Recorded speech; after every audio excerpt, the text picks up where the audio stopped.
But grabe ang ano. Uy!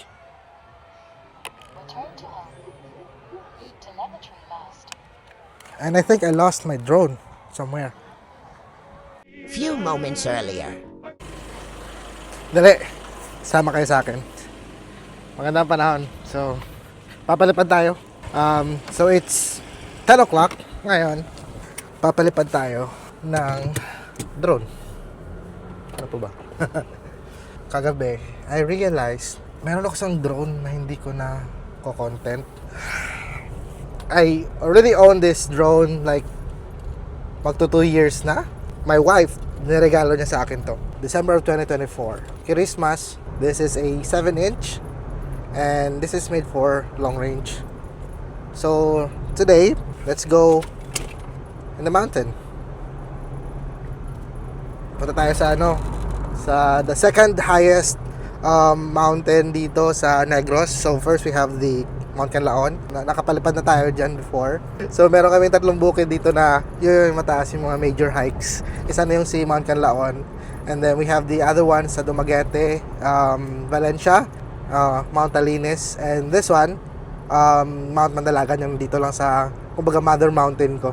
Pag hiker ka, gusto mo talagang akitin yung 3 bundok na yan if you're from Negros para siyang trilogy. As a drone pilot, napaliparan ko na rin si Mount Canlaon, na-summit ko na yan. Si Mount Mandalagan, na-summit ko na rin yan. And then the only thing that's left is Mount Talinis na hindi ko pa nasa-summit. So, pag meron kaming lakad papunta sa Dumaguete, yun na lang din yung time na papaliparan ko. But today, Mount Mandalagan muna tayo. Ayun guys, that's Mount Mandalagan. Pupunta natin yung isa-summit natin. And also, bakit alas 10 ako pumunta? The Mount Mandalagan, siyang crater, can't really appreciate the view sa drone kung you go before noon. Meron na yung shadows yung crater eh. So, that's why ito yung pinaka-perfect window or timing na sisilipin natin yung summit, yung crater ng Mount Mandalagan. Kasi direct yung araw straight. So, makikita nyo yung crater without the shadows. Sa mga hikers dyan, alam nyo yan. From the vantage point, kung saan ako palagi nagpapalipad. And then, from there, papunta sa crater is 3.5 kilometers yan siya. Sisilipin lang natin guys, hindi na ako ikot. So, lapit na tayo sa entrance ng Campistuhan. Nandito yung pinakamalaking manok sa buong mundo! Yan yung record holder ng hotel na shaped as a rooster. Dito mo yan makikita sa Negros, sa Campistuhan Highlands Resort. Ayun siya. Hotel yan guys. Alright. So nandyan yung Mount Mandalagan. Ito, na-summit ko na rin yan eh. Tawag nila dyan Mount Colocabayo because sabi nila it's shaped as a horse. Pero hindi ko alam. Gamitin ko today si Dogcom 6,000 milliamps LiPo. So LiPo ito siya. But we also have the iFlight 8,000 milliamp. I'll use the Dogcom batteries. Saan nyo mabibili? 1122 FPV Essentials. Message nyo si Paul. Kaya niya kayong importan ng ganito. Sa kanya ko nabili to eh. I already crashed this drone before. Sa ito nabali ito. Hindi ko alam ano nangyari, bigla lang na fall out of the sky. God, nakita ko pa rin siya. Medyo mainit lang to guys. Kung saan ako nagpapalipad. Mainit siya konti. Widest area kung saan pwede tayo mag-take off. Ihi muna ako guys. Let's go to the reset up. Lagay muna natin packet rate. Pababaan natin yan siya. 250 milliwatts at 50 packet rates. iFlight, Camera 7, DJI-O3, Action 2. Tanga. But I have a reason for that. Kasi guys, the DJI-O3 on this one, meron siyang vibrations na hindi ko ma-solve. So, hinayaan ko na lang. So, just for redundancy, nilagyan ko ng Action 2. Actually, pareho lang talaga sila ng DJI-O3 at saka Action 2. But, just to get the smoother footage, I will use the Action 2. Tara, let's go. 24 satellites.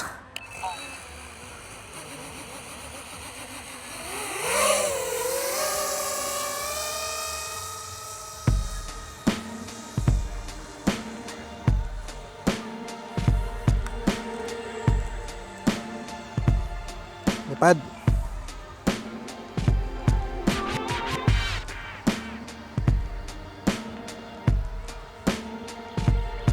Nasa 4 volts pa rin. 500 meters away from home. Tingnan natin. Yung milliamps kasi is ano?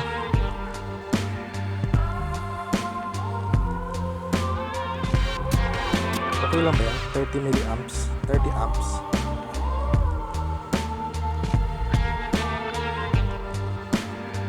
One kilometer na. Still have 2.5 to go.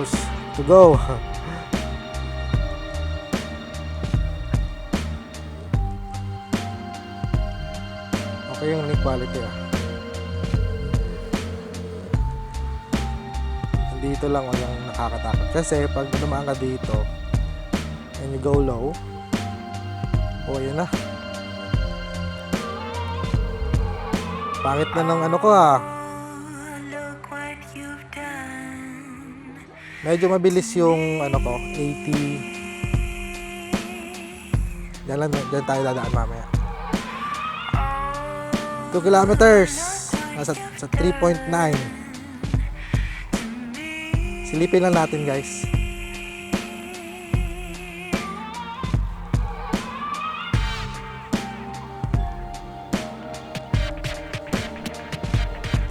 Balikan natin. Saan na ba yun siya? Ito ba yun? Dito nata sa lingan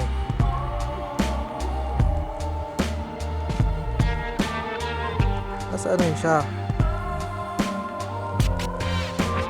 Ayun siya,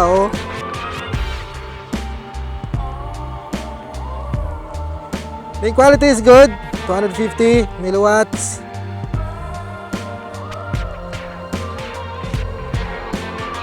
Yan ang problema. Kasi ito ba yun siya? Hindi ito. Saan na ba yun?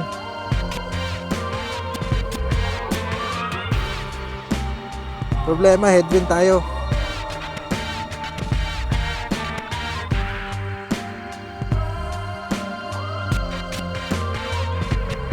Balikan natin, guys. Hindi ko nakita.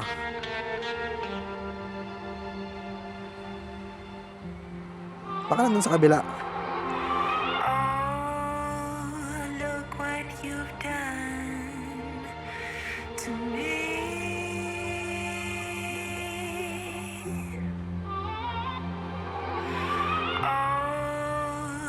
Look what you've done 13 lang yung ano.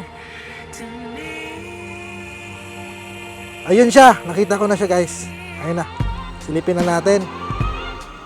Ayun. Yan si Tinagong Dagat. Mount Mandalagan. Ayun siya, guys, Ayun sinasabi ko. Dapat pag sisilipin mo siya. Pag sisilipin mo siya, dapat nasa direct yung araw. Anyways, yan lang. Balik na tayo. Mountain surfing na tayo. 3.6 na lang yung battery ko But that's already 3.5 kilometers. Ito ba yun? Okay, let's tingnan natin yung link quality. Pag after na lang nung bundok na yan, doon na tayo mag-range kasi hindi siya LOS. I think hindi siya LOS. Tatabunan. But let's go. Let's go home. 100 yung nasa 100 kilometers tayo. Tailwind ata ito. And that's a good sign na tailwind kasi That's a good sign na tailwind kasi mabilis tayo makakabalik. The quality is good, but the problem here is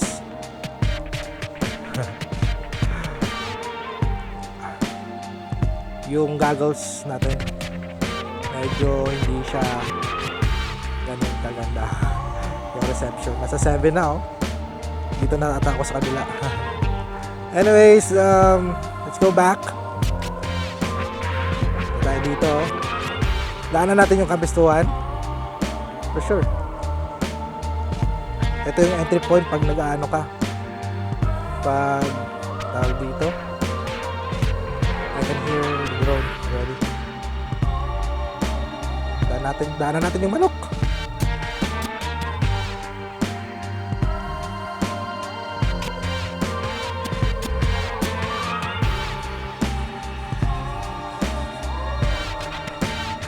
Ayan, manok nyo. Haha.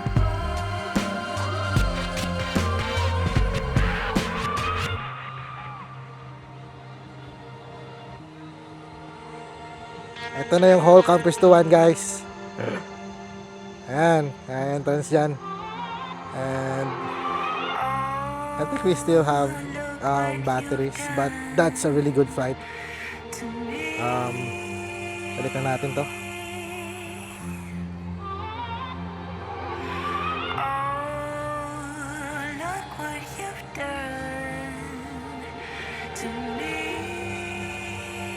Hindi ko alam yung linya.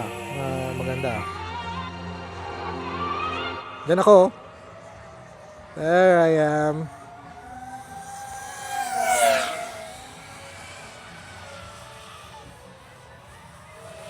Try natin yung position hold.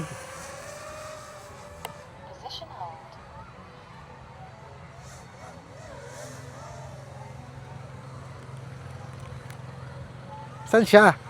There you go. Yan siya, Balik natin. Ay, maganda sa position hold, guys, kasi you can lift up your goggles. Tapos once na pwede mo na siyang i-angle mode. And then you can land it smoothly. I am pulling 30 amps sa LiPo. Try natin yung lithium ion. I'll be back. So kung nakita niyo yung crater kanina, yung kung saan nagpa-camp yung mga hikers. Actually, nakatatlong beses na akong umakyat dyan, guys. Nung dati yung medyo hiker pa yung tito nyo. I really love seeing it again. Nakaka-excite. Makita siya uli. But hindi na mahirap akyatin kasi meron na tayong drone. Let's try it again. Natatakot ako actually sa battery na to kasi sinulda ko lang ito. Punta muna tayo dyan, and then if we still have time, we can go there. Papunta dito, pabalik. 24 satellites. Let's go.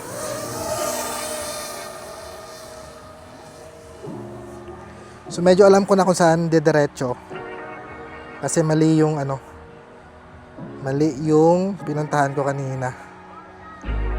We're pulling 34 amps.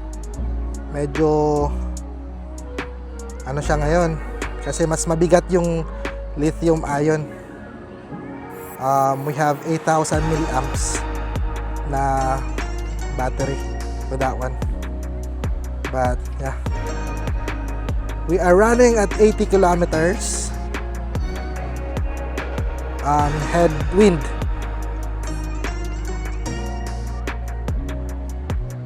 The quality is good, nasa 100.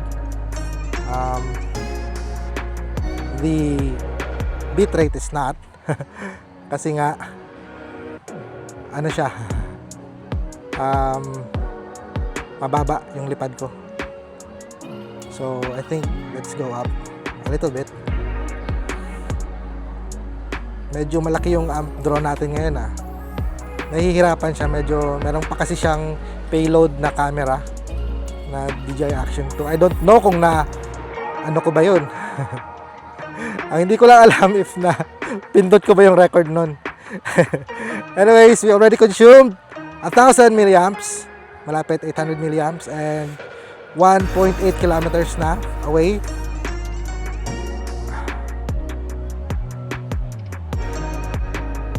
...77 kilometers per hour. Medyo mabagal tayo.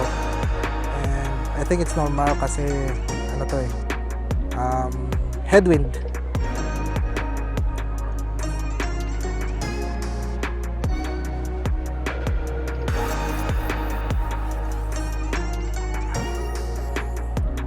Takot ako sa lithium ion kasi medyo malakas yung amp draw natin, nasa 35 amps.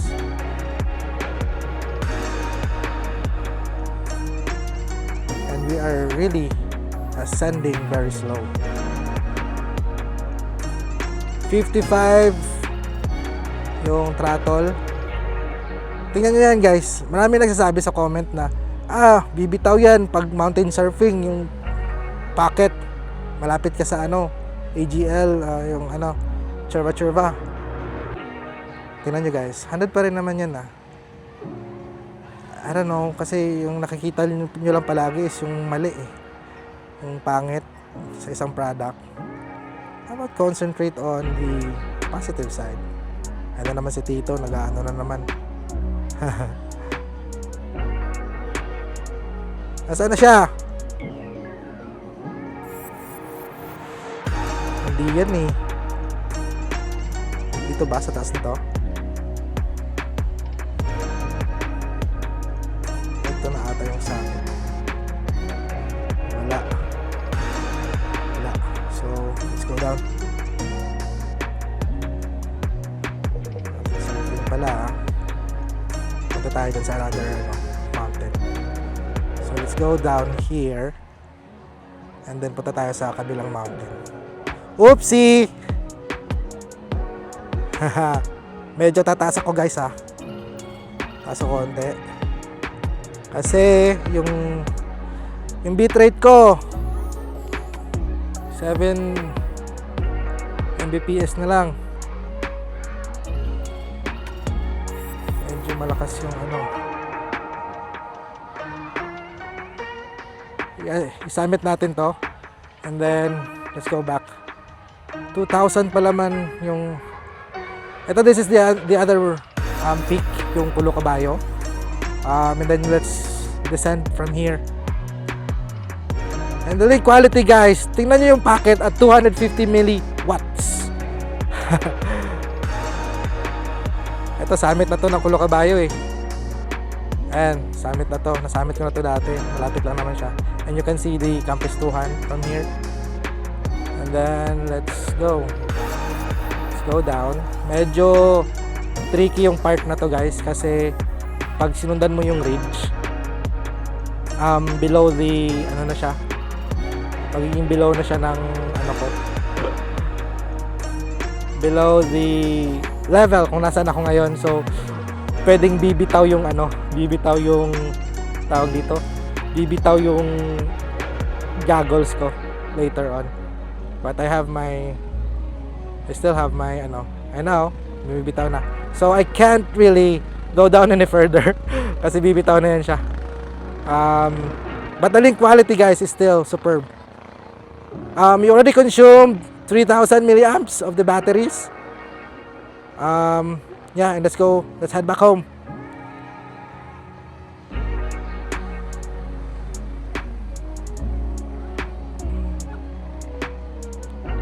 $3,000 out of 8,000 milliamps.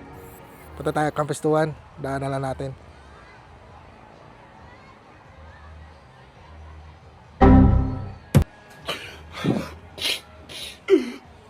Oops. Nangyari? Ba't grabe ang Uy!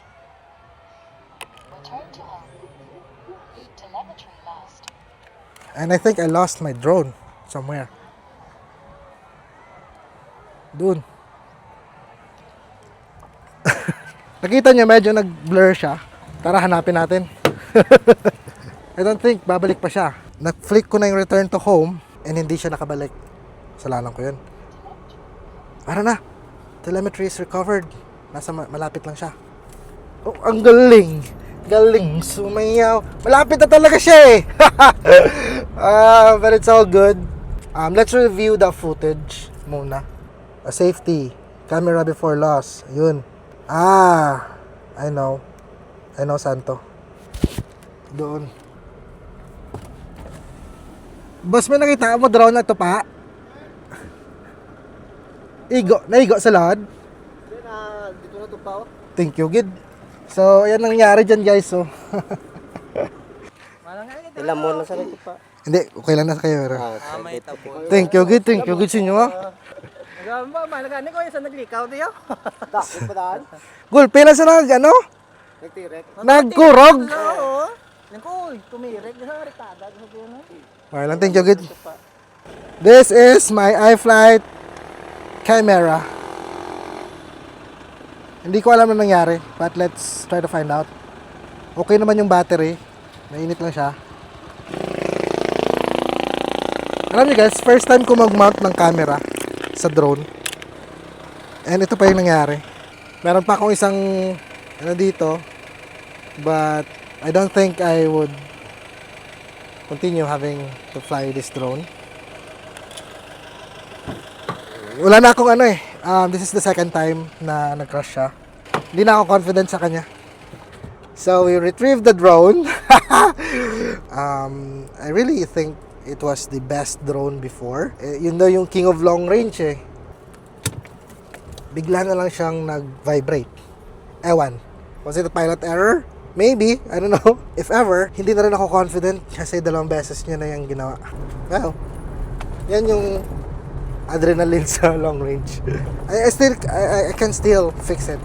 Mura lang din yung arms ng iFlight eh pag nagpa-deliver ka.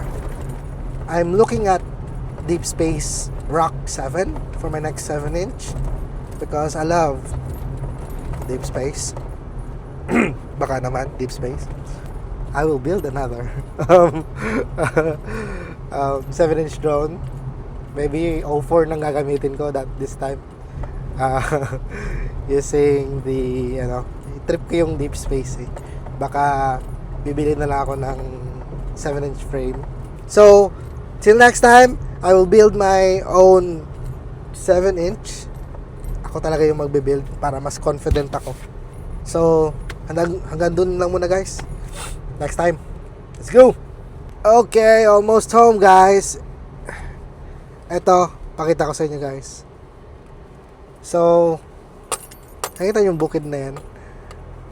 And, dyan tayo galing kanina. And the summit ng bukid na yan, yan yung nilipadan natin. And then we crashed.